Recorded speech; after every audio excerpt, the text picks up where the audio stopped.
The fourth stakeholder that we need to consider the impact of change on is the supplier. So we're looking at 5, managers, employees, customers, and up to number 4, suppliers. What do suppliers want from the business? What is their direct or vested interest just in general? So that includes to ensure the business, which is their customer, is profitable, so therefore it can pay its bills and buy more things, and also to be paid promptly. They want a successful business, they don't have to chase up for payment because it's never got any money.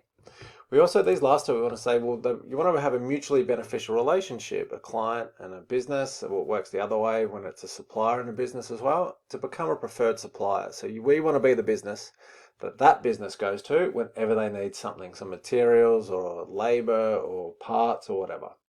So what are the potential positive impacts of change for suppliers? They are that a supplier, if they come along for the ride, you're going to get additional contracts with businesses that implement change, and therefore more contracts means more sales.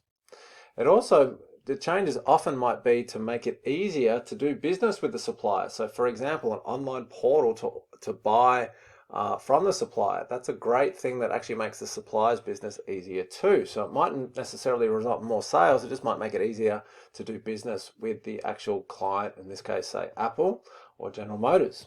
And lastly, maybe if it's a really big change, the business might actually be prepared to pay the supplier to help subsidize that. So if it's something that's going to change completely the way the business is done or the way it runs, they might say to the supplier, we'll actually offer to pay for some of that to help you adapt too. Negatives include businesses often change to lower costs. That's one of the big reasons why they change. It's one of our change strategies, cost cutting. And therefore, that might mean they just say to the supplier, you've got to lower your prices, otherwise you're not part of the change, you're excluded. What else? We've got the fortunes of suppliers can be tied to the business. So if the supplier does adapt and change along with the business, but the business fails, and that say they introduce a new product and it's not successful, well, the supplier fails too. Businesses also might implement changes and just say, no, we found a supplier that already does this, we don't need you anymore. So a good example is when things get outsourced to cheaper markets overseas.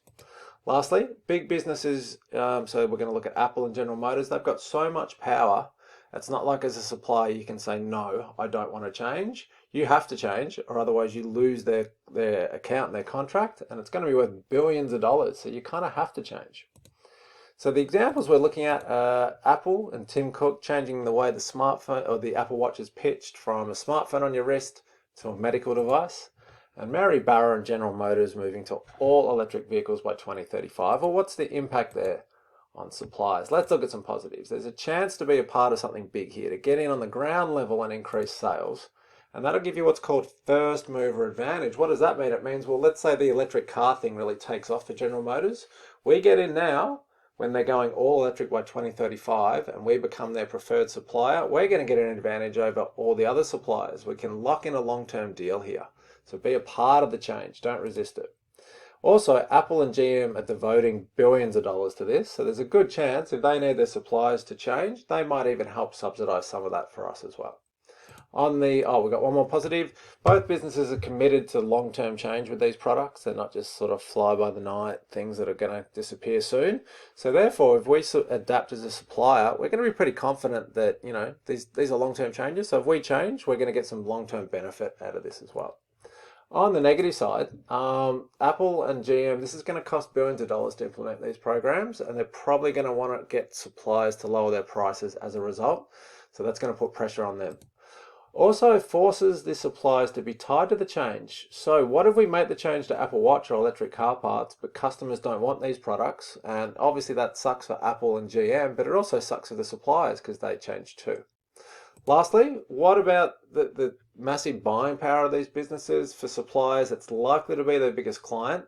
So it's not like you can say no. You might not want to be a part of this change. You might just be happy with the way things are, but it doesn't matter. You're going to have to change because it's not like you can say no to such a big client. You just can't afford to lose the contract.